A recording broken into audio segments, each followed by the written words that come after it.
Hello, Frog fans. Welcome back to Post Game Beers Podcast. I'm your host, Kyle Malloy, joined by my co-host, Jacob Sailors. We've got almost a full house tonight. Our producer, Crazy Ray Cartwright, as well as the uninformed frog, Garrett Evans. We are on podcast 2 for the day because that's how much we love TCU baseball, and that's how much we want to bring you awesome content during the week of opening day. Fortunately, we are joined by longtime friend, OG listener of Post Game Beers, actually. His wiki says an aspiring baseball journalist, which is very cool. It's Kendall Rogers of D1 Baseball. Kendall, how are we feeling tonight? I'm good. Thank you. The crowd loves Well, number one, you did call me an esteemed journalist, so that's a great start. I'll send you the check in the mail later.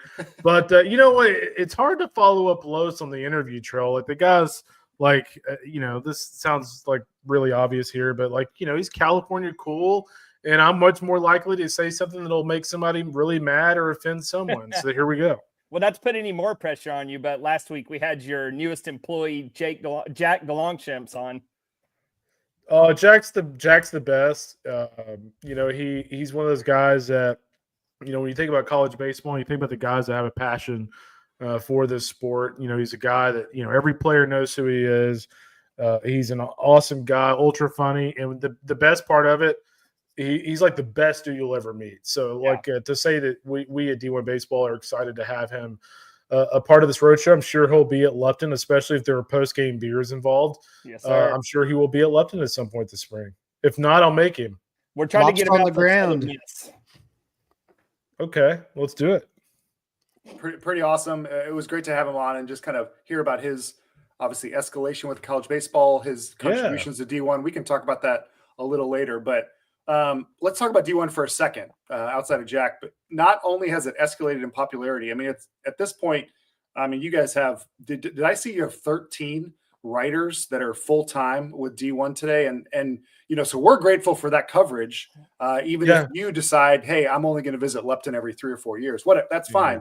But what's new with D1, highlights that you want to hit on before we move on to the rest of the stuff? Yeah, I mean, the big thing for us is, we continue to expand our coverage. I mean, obviously the Big 12 is in the future ideas here with this, but, we just started ACC Extra in addition to SEC Extra, which is just kind of, all of our coverage of those two conferences on roids a little bit. And, the Big 12 is going to be part of that, I believe, in the next couple of years as that league continues to kind of take shape. And so, the thing for us is, when we first started this thing, if you would have told me we'd have 13 writers, I would spend my, at this point, I'd spend half my day talking to Academy, to Covis, and all these major brands. I would have thought you were insane.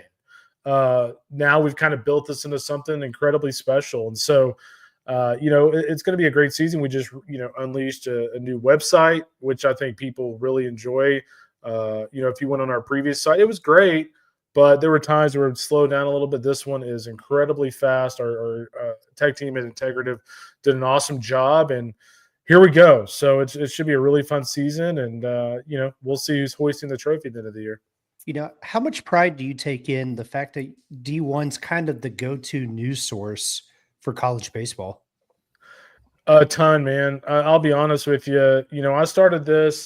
I started writing about college baseball. I was actually like a junior in high school, 8M Consolidated in College Station.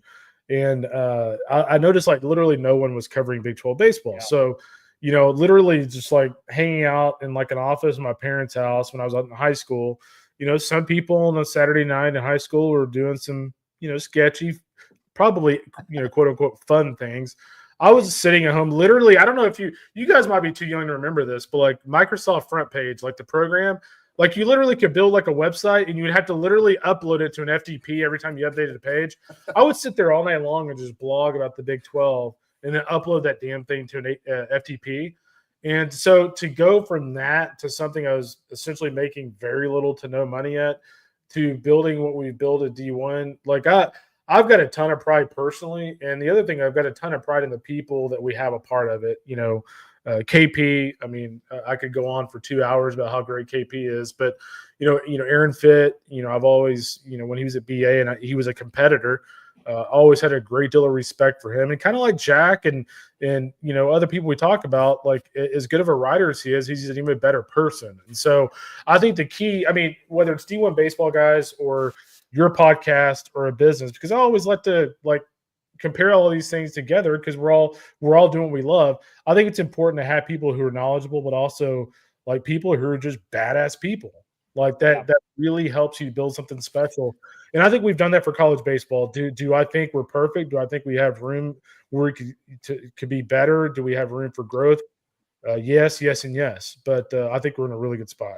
Yeah. To follow up, at what point, whenever you're just starting, say you're just out of high school, you're uploading these blogs, what point did you have to decide, okay, I'm going to go all in on this?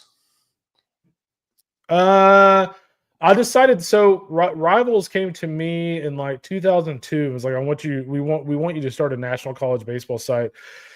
I would say I kind of went all in when I moved to Nashville, and I think it was 2006.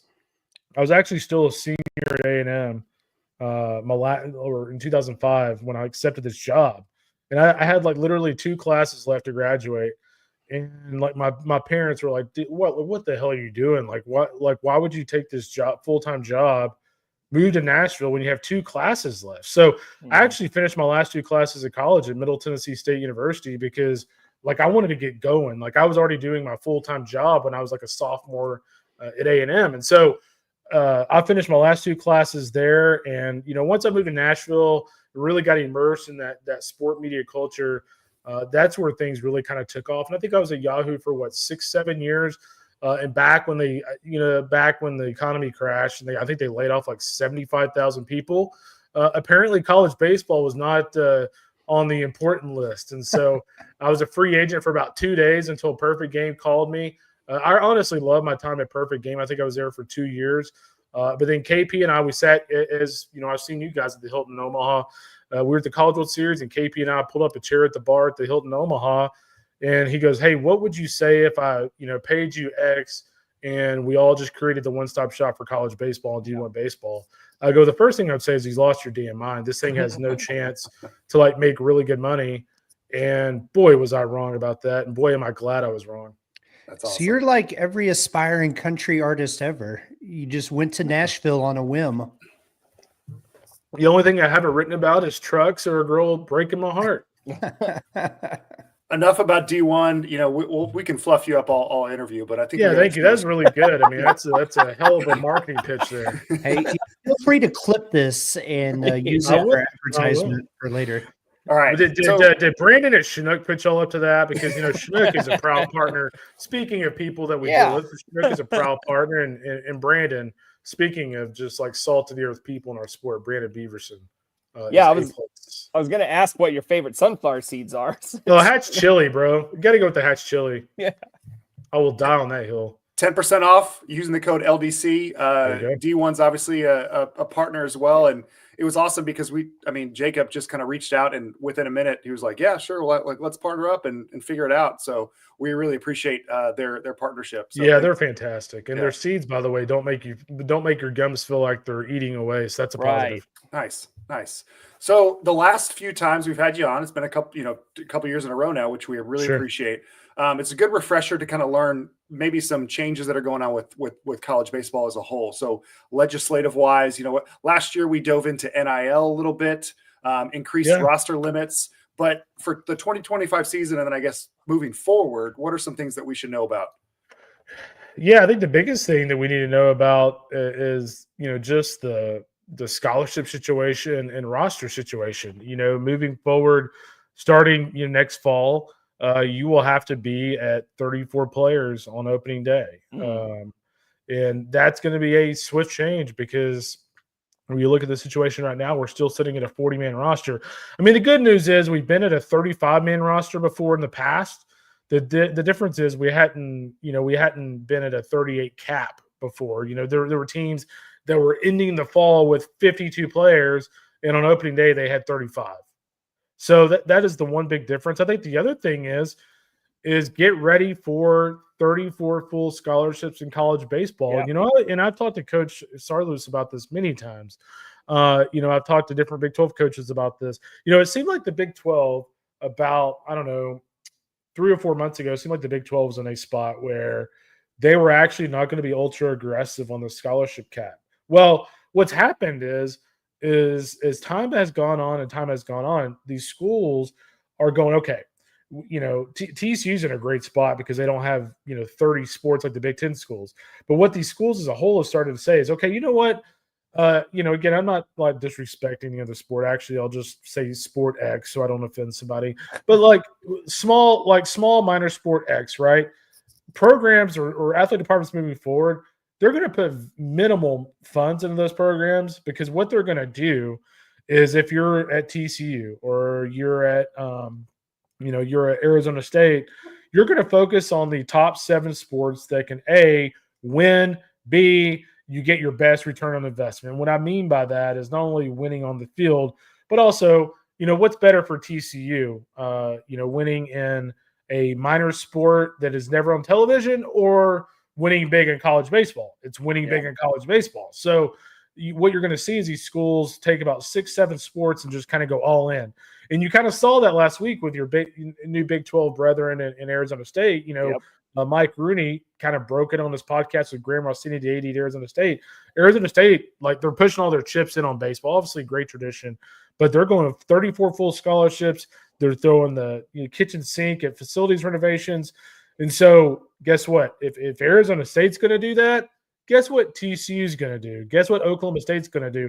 You think they're going to sit around with their hands on their waist? Absolutely not. So I think you're moving actually in college baseball closer to everyone that, I wouldn't say matters because I think everybody matters. But like the major programs, I think all being at 34 by the end of this entire ordeal. Yeah, I listened to that interview that Rooney did, and that was my first thought was, well, there goes the market. Arizona State just set the bar for the rest of the conference. So, yeah, because from now on, if you're, Texas Tech or, LSU, well, Arizona State's over here giving 34 guys fulls. Like, how in the hell are you only giving 24 or 25? Yeah. So they've kind of set the bar a little bit. A couple weeks ago, Jacob, it was a kind of a joking exercise, but we said, hey, here's half of the league in the Big 12 that actually cares about baseball, and here's half that they just play it, right? And do you think that SEC is all in, ACC probably all in, Big 12 we're getting close, but do you think there's a dividing line where schools are actually going to say, for baseball specifically, like we're not interested, even though they're in one of the 4 big leagues? I have heard, well, I'm not even going to say a rumor at this point, but I've heard directly from coaches that the Big Ten is still telling their institutions that they're going to be 11-7. Wow. Can you imagine if the Big 12's at 11, or excuse me, the Big 10's at 11-7, and the Big 12, the SEC, and the ACC schools are giving 34? Well, I would say before a year or two ago that, okay, well, the Big Ten doesn't really take baseball that seriously, in my opinion, but now they have UCLA, they have USC, Oregon, number 12, Oregon. Yeah. So it's just a weird deal. I think the reason why they would like to mandate 11-7 is because Oregon, UCLA, USC, Washington now have a huge advantage against the other Big Ten schools because if they come out and say, hey, you can do whatever the hell you want in the Big Ten. Well, go count the number of sports those 4 schools have compared to a traditional Big Ten school. It's a lot less. So guess what? They can put more money into their bigger programs. So I think that's one of the reasons why the Big Ten doesn't want to do that. But yeah, as of right now, that's where they stand. Will it continue? We'll see. You think that could benefit? California is such a rich talent pool of players. Like, you think that could benefit like the Gauchos or, San Diego, or name any of those schools around Los Angeles? Yeah, San Diego. I've said this for the longest time about UC Santa Barbara. If UC Santa Barbara could get the Sierra Club out of its business, I know that sounds insane, but like Sierra Club literally kept them from building a turf field that would allow them to save some money on their field. If UCSB ever built a 3,000 seat stadium that was state of the art, it would be they're already good, but it would be an absolute monster because they have a really good coach. They really care about baseball. I don't know how many of you have been to Santa Barbara, but it's incredible. It's awesome. And you would have money behind a facility there. So I think that it could help programs like that if they're willing to put the money up for it, because like UCSB, USD, schools that are very big in baseball, like baseball's either 1 or 2 sport. UCSB, it is their number 1 sport. They could very well go all in on it. And couldn't those schools go all in? I mean, because they're not big football schools, so they're not spending a lot of money on football programs, so they can invest more into their baseball Yeah, programs. UCSB does not have football, so that's one. USD does have football, and I want to say they're pretty competitive in FCS. And no matter what level you're at, football is an absolute drain financially. So I mean, UCSB is probably a little bit more likely, but USD is in a really good spot too. All right, let's talk about the teams this year. So Tennessee wins the national championship. They're not going anywhere. They're top 5 in D1's preseason top 25. You've got, let's see, 9 SEC teams. So obviously they're a powerhouse as always. Bias. But bias. Yeah, but with the bias, you got to sell SEC extra subscriptions. Yeah, no, that's exactly it. What's crazy about that. I mean, hey, come on now. Hey, what's crazy about that? I was talking to insider at UT Texas a while back, and he's like, man, it's nice to be ranked, but we're like 19th or 20th in the country, and we're the 9th place team in the SEC. Yeah. So it's just a different animal as of right now. And you believe that they at this point are still lapping other leagues? I mean, even the ACC. Lapping, not so much. I mean, I would actually argue that the ACC is catching up. Yeah. I mean, when you look at the top of the ACC this year with Virginia, Florida State, Clemson, Wake Forest, NC State. NC State's become just a consistent juggernaut. You look at the bottom of that league. The bottom of that league continues to get better, whereas I thought the bottom of the SEC was so much better than the ACC maybe 3 years ago. They're catching up, and those top teams are just as good. So the ACC is definitely making inroads. The SEC, for now, is just still the king. Okay. Where does SMU club baseball rank in the ACC? They are now like 16th, I believe, 17th. Congrats on that. That's just, very unpopular opinion here, but I think SMU's insane for not having baseball. We've got a pony on the show. His name's Uninformed Frog over there. Yeah, big pony guy. Love me some. Dude, I don't think they have room at that campus to even play baseball if they wanted to. Do they really not? I don't think so. Couldn't they that'll play be at an a Rivershine Park? To me, as the years go on, if they, especially with the kind of money that they're kind of throwing around over there, getting hearts. You kind of wonder if they'll get baseball at some point. I bet they have some crazy donor that'll make it happen at some point. Just throw a stadium on top of one of the new parking garages and call it a day. Yeah. All right. They can go hire Sauce. Yeah. We'll see yeah. about that. Yeah. I think he likes to bounce around. Yeah. CDC and Schloss. No comment. Three Big 12 teams are in your top 25. You've got TCU, Arizona, and Oklahoma State, reverse order. This conference, though, could really beat itself up. So I guess my question is not necessarily, who could be in the top 25 or who might make a run, because I think there's 7 or 8 teams that could do that. Does it benefit the conference as a whole in the eyes of the committee to have a lot of really good teams, or would you rather have 2 or 3 top tier, like top 10 teams, and then everybody else is falling below? I think you have more really good teams that do really well in non-conference. I think if you're the Big 12 and you're a Big 12 fan, you want to look at the next 3 weeks and see how all those teams do, because, again, the RPI is based off of your opponent's winning percentage. And so, right now, it looks like, Oklahoma State, Arizona, TCU, WVU, Kansas, Texas Tech, Arizona State are all programs that we think are going to be in the postseason.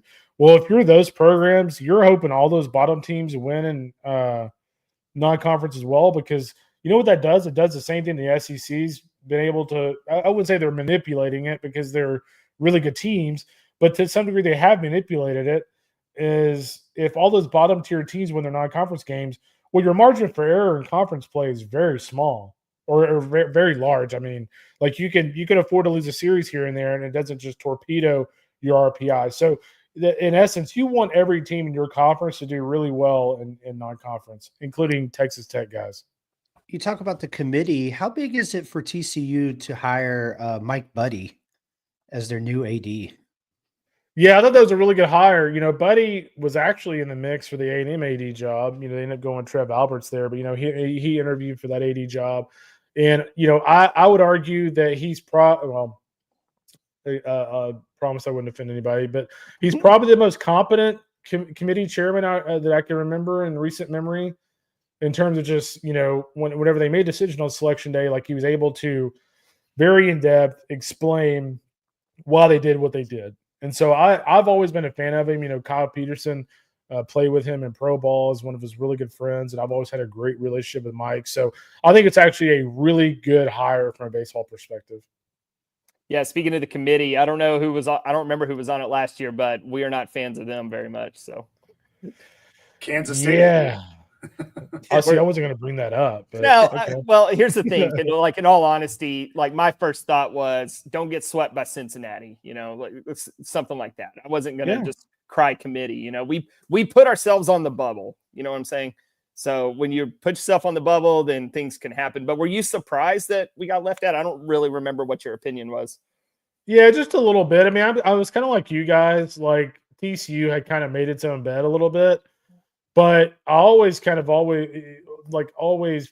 TCU in this regard. Again, maybe it's just recency bias because it's such a good program. But I always thought, like last year, that they would get in, because it is. I did feel like TCU is one of those clubs that there were some guys like Silva or even Klecker at times last year. There were just guys that had elite ability who just didn't play elite baseball last year. And I felt like if they could just get in, they could actually go on a run. Mm-hmm. And I'm kind of one of those guys, like, if there are teams out there that are on the bubble that I can conceivably look at and go, if they get in, they could get to Omaha. Like, they've got the talent to get to Omaha. I typically prefer those teams getting in, just because, to me, it just makes things more exciting. So I thought they would get in, but at the end of the day, like, when they didn't, it wasn't like I was over here like, well, this is the rob of the century. Yeah, sure. Because the resume wasn't incredible. Yeah.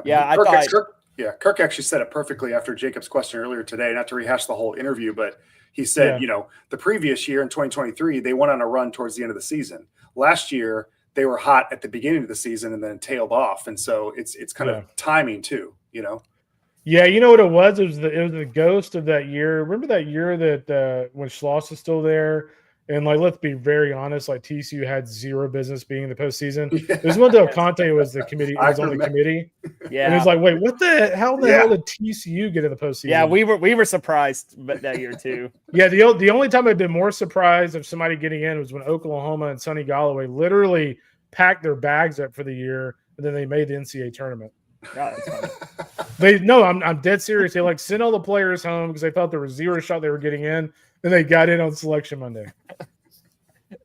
Hey, just switch gears a little bit, Kendall. Just going to this year. I'm looking at. I have your website pulled up, and I'm looking at Oklahoma State and Arizona, and the lineup scary, absolutely. But then I read that both teams are replacing their entire rotations. Does that give you a little bit of pause when you put them kind of at the top of the Big 12? I know, was it Oklahoma State that, or was it Arizona that rebuilt their whole staff last year and it worked out for them, and now they have to do it again? So I just kind of wonder. Yeah, I mean, that's definitely tough for them. I think Oklahoma State, I mean, I'll be honest with you, Runes is a little higher on Arizona than I probably am. Oklahoma State, though, is a team that I actually really like. I mean, I think if you look at this team overall, I think there's a lot of potential from a pitching standpoint. For instance, if you look at the back end of their bullpen with a hard throwing guy, like Gabe Davis, obviously the numbers last year were just okay, but again, he's a guy up to 99, 100 with nasty off speed stuff. He has elite potential. If you look at the Hawaii transfer, Harrison Bodendorf, he's a guy that obviously put up some really nice numbers at Hawaii last year. Ethan Lund, the freshman lefty, he's an elite talent. Of course, we'll see if he can make a transition to Division I baseball just at a snap of a finger. But I know in the fall, Josh Holliday and Rob Walton really liked what they saw from him. And Mario Pesca from St. John's, again, just a really seasoned pitcher, excellent command guy. And, they expect him to have a pretty big impact. So that is a really good question. I think I have more conviction in Oklahoma State just overall pitching body of work. But, both of these teams are going to be pretty good. So I'm going to let you take a second to pull up your top 25. I don't know if you have it available to you. Last year, don't know if you remember, TCU was the preseason number 5 team in the nation. My first question is, do you regret believing in the Frogs? And then 2, is there any team like in the top 10 that you're like, you know what, we put them up there because they had a great season last year, but they could really fall off the table here? Yeah, I mean, I think the big one for me, well, on the TC part, no regrets or no regrets. I appreciate that. Thanks. No regrets. I do think that, again, I go back to the end of last year. I do think this is a team with, the Carson Bowen injury. People don't really talk about that enough, at least on the national scale. There was just a lot of things that went wrong for them last year. Yeah. I thought Cole Klecker would just build on what he did as a freshman. What he did as a freshman was pretty incredible. So I thought he would be even better. That wasn't the case. So just a lot of things went wrong. Everything that could have gone wrong probably went wrong. So no regrets. I would say in terms of the top 10, I would say Florida probably for me. The thing about Florida that scares me as a top 10 team is if you look back at last year, go look at how much they relied on Jack Caglione in every single big situation. And it was like every single time they got a big hit, it was Jack Caglione. Yep. So let's not forget he's a weekend starter for these guys too. So I just think without Cag, someone's going to have to step up. Is it Brody Donay from a power standpoint? Will Luke Hyman and Cade Curlin step up? Colby Shelton will have an even better year. Someone is going to have to pick up the slack of losing a guy like Jack Caglione. And honestly, going into the season, that sounds very impossible. But there is the talent to overcome that. It's just I question their ability to overcome losing Cags. Yeah, it's funny you bring that up because we were just talking today about, maybe we underrated the impact of losing Braden Taylor last year. Yeah, just think of how clutch he was. Yeah. So that's a good. Florida's a good one. That's kind of who I had pegged too. Did you say the same about UNC? No, I actually love what UNC has. I go back to the way they played in that regional against LSU, and there's certain programs like LSU that when they punch you in the mouth, I wouldn't say teams tend to wilt, but teams blink a little bit. And I think last year when North Carolina got punched in the mouth in that regional against LSU, and they came out swinging with guys that, by the way, are back this year. Luke Stevenson, big hit last year against LSU. Jason DeCaro, one of the most talented younger arms in the country, their ace, was just nasty against LSU in that regional. So I just think when you have a lot of those key pieces back from a team that kind of knocked off a traditional power like that, I remain bullish on you. I really do, even without Vance Honeycutt. I think they'll be just fine. Remember the name Kane Kepley, who's a transfer from Liberty. I wouldn't say he's a poor man's Vance Honeycutt, but just ultra speedy, electric, really good defender. He's going to take Vance Honeycutt's spot. He won't be quite what Vance Honeycutt was, but just a really exciting overall player. Kind of to switch gears back to the Big 12 a little bit, is this a big year for Texas Tech? I think it is. I think Tech has been one of those programs the last couple of years that I think if you're Tim Tadlock, you need to take a really hard look at your program. And what I mean by that, and again, I always hate to say that you should fire people, but if you look at what Tech has done pitching wise the last couple of years, it's unacceptable. It's not to the standard that Texas Tech is used to. And I just think for Texas Tech, this is a massive year. From a positional standpoint, I don't feel like they are this year or right now who they used to be. If you look at them offensively, Damian Bravo had a really good fall. TJ Pompey had a really good fall. But outside of that, when you look at Texas Tech's lineup, what is scary? Well, that's a lineup that historically in the Tadlock era, you've got 3 or 4 guys where you're like, oh, God, we got to deal with this guy again. It's like Gabe Holt, the Young brothers, Eric Gutierrez, who's now a coach for them. It was like all these just dirtbag, hard-nosed. They're going to put a ball, 40 yards past the scoreboard at Lupton if you throw a fastball down the middle. Well, and I just don't feel like they kind of have those guys anymore. And when your pitching is not very good anymore, that just exacerbates that issue a little bit. But I would say this about Texas Tech. Keep an eye on Matt Hewer, their Friday night guy. I do think he's a sophomore for them. He's up to 94, 95. He's got really good stuff. He had a really good fall. If Matt Huer can go out there and give them a bona fide Friday night starter, their season could take on a much different complexion than what I expect. But see, that's the thing about Tadlock. Then I'm probably saying, well, if you guys aren't going to give me any NIL money and I'm losing my top guys to A&M and Arkansas every year, what do you want me to do? Yeah. Well, it's funny. We talk about his lifetime contract, quote unquote. It's just a 7-year rolling. So if he had another bad year or 2 in a row, I mean, they're going to cut that. Wouldn't you think? Try something different. I don't know, man. I mean, if you look at the history of Texas Tech baseball, they had never been to Omaha before he was the head coach. So I think he's going to have to do really bad. The problem, again, the problem for them would be is, let's say they struggle like 500-ish, few games over, just kind of slide into a regional here and there.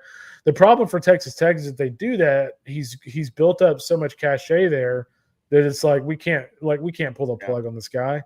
And I would argue too that Tadlock has really earned some leash. I mean, he's done an incredible job in Lubbock, and if there's any coach that can pull them out of this, it's Tim Tadlock. But there's no doubt they're back to you have something to prove mode, whereas they were like a proven commodity. How does that program stop becoming a feeder system for SEC baseball? It's a great question. They're sending their top talent every year. It's either I don't know how you stop it. I mean, I don't know if you tap into kind of some of the NIL stuff they've been able to do with a couple of guys here and there in football or what. I mean, the problem they run into, and again, like I hesitate to say this because I don't want to like say something bad about Texas Tech. The problem they run into is like if a kid goes there and let's just say LSU, A&M, Arkansas, they go after them in the transfer portal. Well, like, is a kid going to stay in Lubbock or are they going to go to the SEC? The problem is the SEC is such a strong selling point that unless you're, I would argue, unless you're at a place like TCU where I consider that like a really cool city, like a really cool place to be, I think you're going to get pillaged a little bit, and that's kind of what's happened to them. And how hard is it for the baseball program when they look over? Now I get it was a one-time donation, but they look at their softball program and they see softball bring in $1 million transfer. Yeah, that'd be a great question for Tim Tadlock.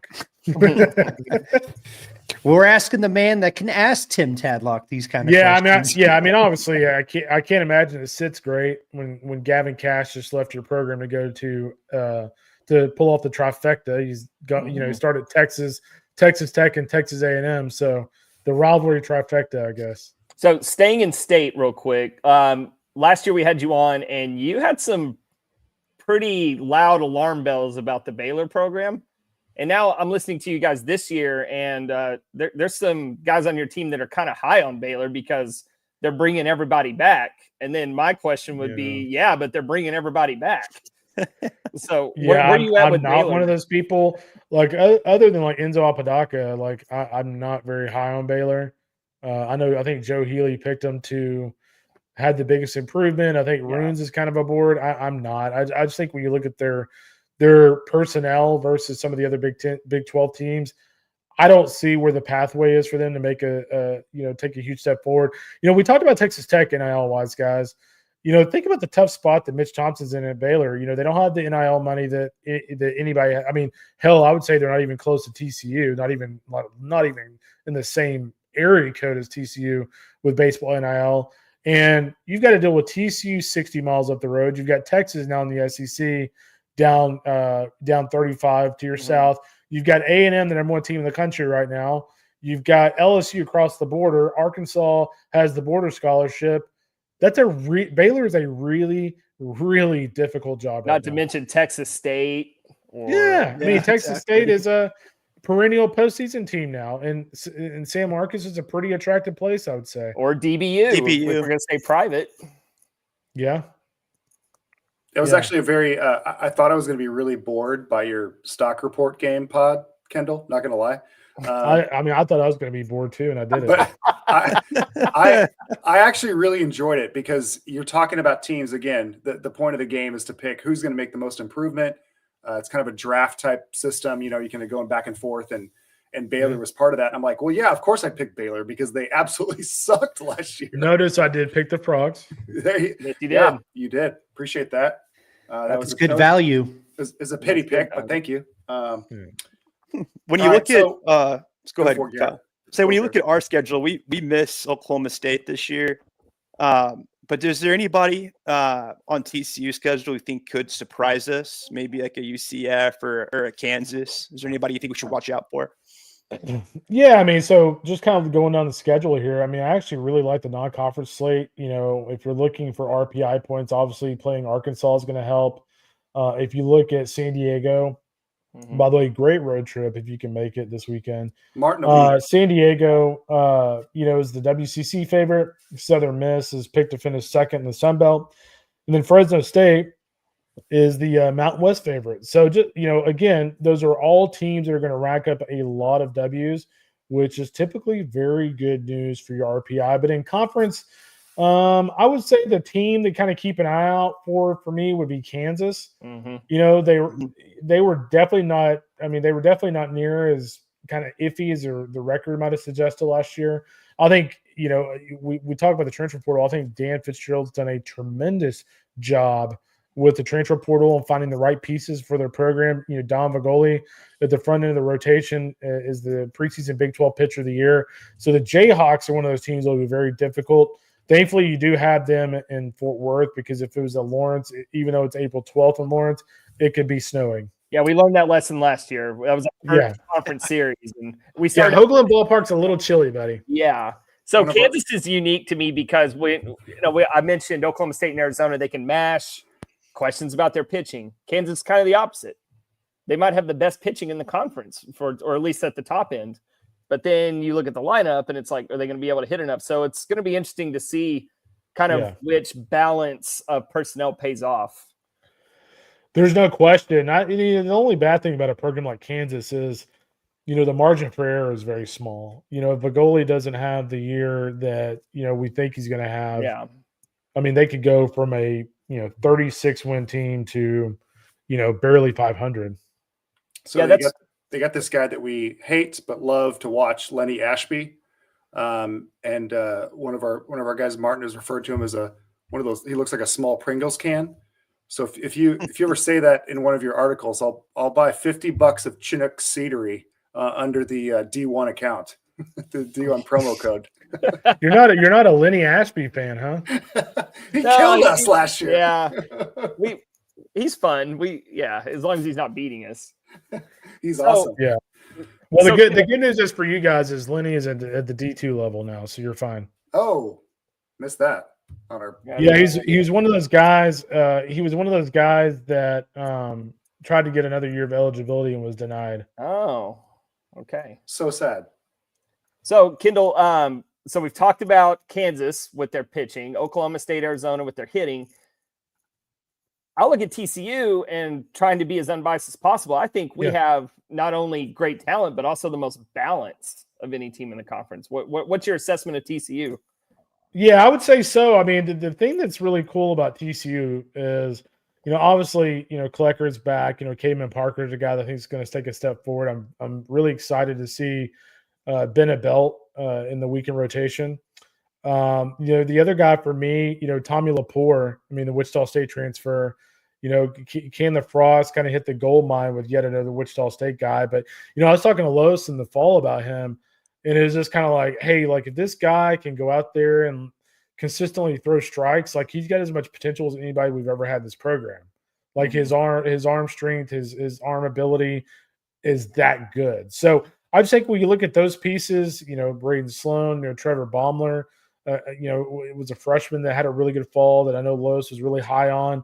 I like the depth of the pitching. I think when you look at the offense, I like the versatility there with Brunson and, Sam Myers was a guy that, I loved him from the day I saw him in the scrimmage last fall. Sawyer Stroh-Snyder's a guy that, Lois was really high on the fall. He said he was telling me that Preston Gamster was like a guy that, when you watch us in the spring, like he's going to be the guy you're like, whoa, who the hell is that guy? Mm-hmm. Like he's just kind of got that frame about him. He's going to be a big time producer. And then, of course, a healthier Carson Bowen, we hope. And then Tony Silva. I mean, I will say this right now. I will put all of my chips in and Tony Silva getting to double-digit home runs this year and hitting about 25 to 30 points higher than he did last year. There we go. Love to hear that. That sounds awesome to me. So what about the Jack Bell? You know, the other thing I was going to say too, Jack Bell's a nice little player. You know, he didn't have much of a role for A&M last year, but you know, the couple of times I did see him play, like he's got a lot of potential. The biggest thing for Jack Bell is he needs to be in the lineup every day. You know, he's very streaky, and if he can just get in the lineup, consistently be in that position, I think he's in a really good spot. What about red flags or potential downfalls? Because that's a lot of nice words that I just heard, and I'm thinking Omaha. So tell me why I need to temper my expectations a little. Yeah, I mean, I think this team's way closer to Omaha than they are than being a disappointment. I mean, I guess the thing for me would be if Tommy Laporte throws 98 but can't throw strikes. If Ben Abelt is a really good reliever, but he's not really a very good starter.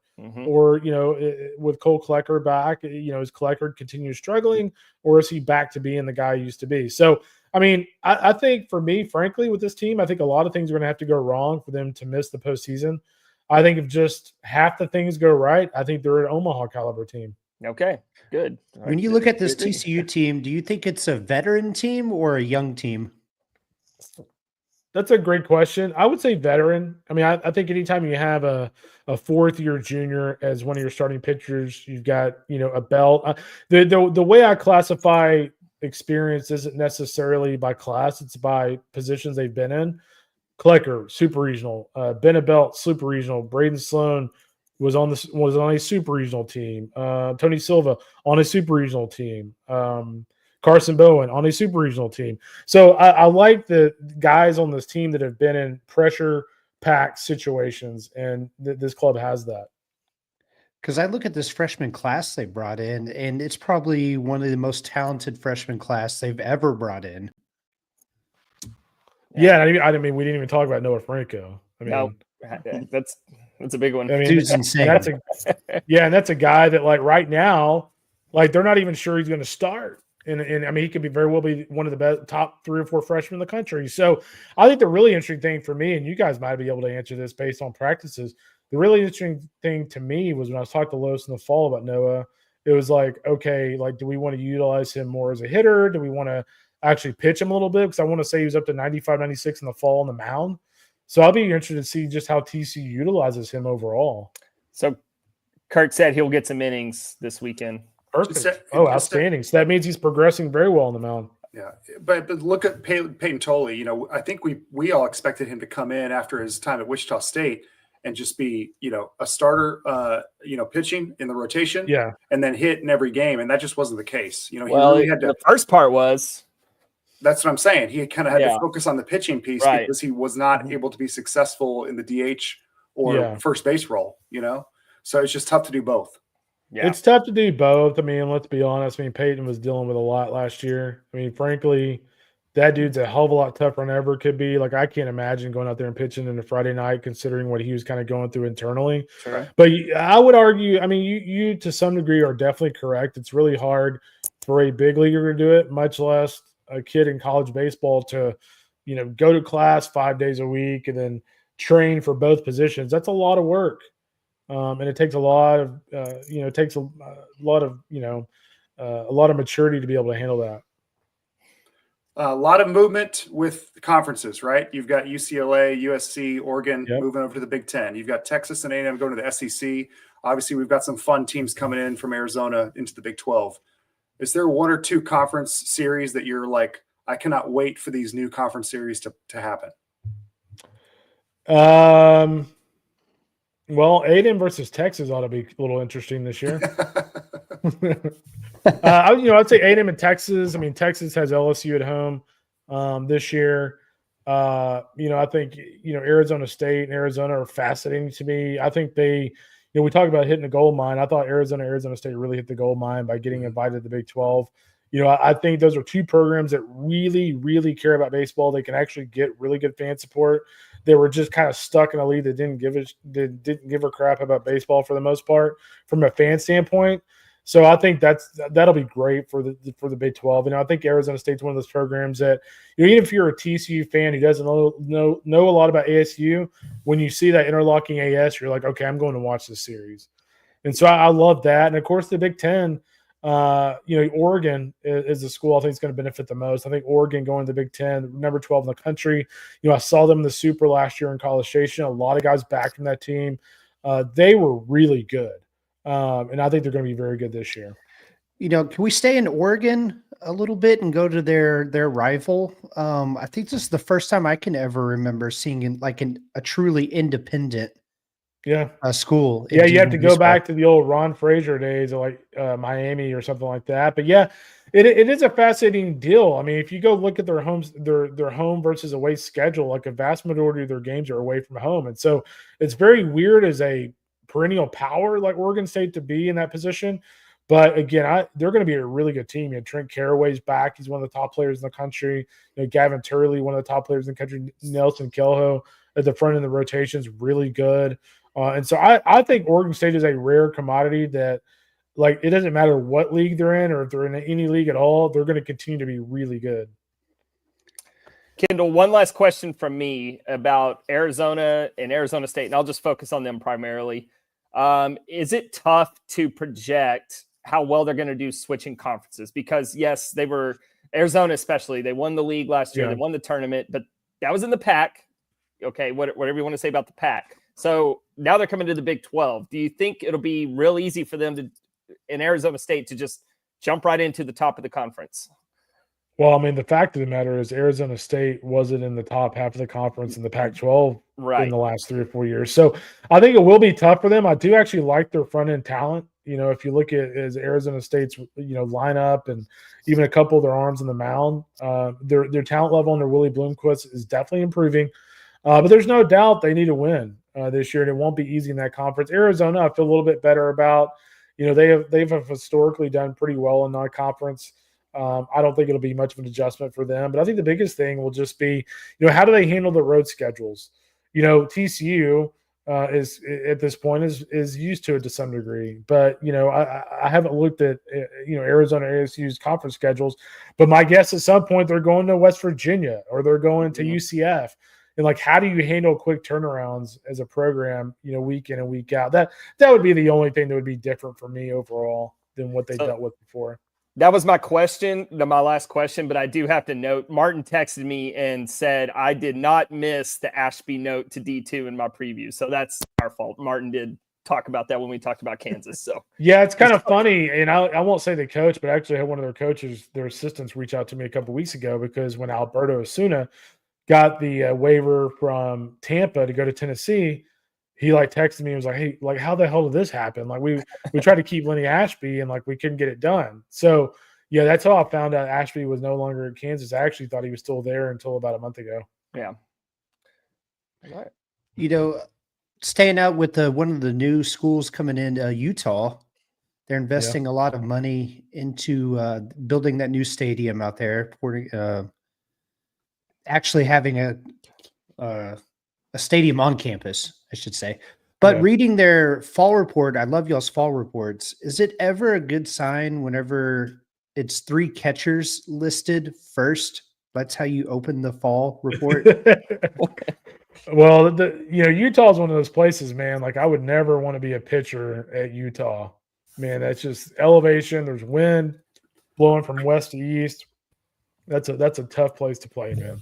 We're excited to go to Utah, go to BYU, not this year, but next year. I think we got some fun new places to check out, especially in Arizona. Oh, man, I will say this about Salt Lake and Provo. It's just it's beautiful, especially if you can get there early in the Big 12 season to where you can actually still hit the slopes and things like that. It's pretty unique.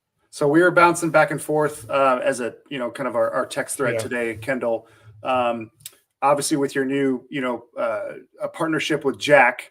And then, he's part of 11.7. So here's what we're kind of envisioning. We just want to know when you're going to be on Club Bromaha, you're going to be, pounding Chinook seeds and you're going to be chugging a long drink and we're going to bring the whole circle together. Yeah. So when can we expect that to happen? I'm game from whenever, man. as long as you're not traveling, you got to be at home so you can jump on the thread. But I'll just let me know when you guys do it. I've been known to hop on those things every once in a while, awesome. Unannounced. Hey, we are always grateful for your time. Just really appreciate it. I know you've got a very busy week, and it's game week, so you're just on podcast nonstop. Very grateful for your time, and as always, we joke about you hating the Frogs, but we know you love us, so that's all that matters. But no doubt, man, it should be a fun season. And obviously, last year didn't end the way TCU fans wanted it to, but I think this year's gonna be a much different story. And I'll be seeing the Frogs at some point early this season. Yeah, I was gonna say, do you have any plans coming up? Like, especially with all these tournaments at Globe Life. These first couple of weeks. You know what? Let me dig in the schedule. I know there was a weekend there I was going to try to see TCU early on. TCU Arkansas right off the bat. Yeah. What weekend is Southern Miss? End of February. Beginning of March. 28th, 29th, and March 1st, I think. Yeah. Okay. Thanks, I'll Kendall. take a look at it. Yeah, Kendall, we'll be following along all season. Thanks a lot. Thanks, gents. Be good. Take care. All right.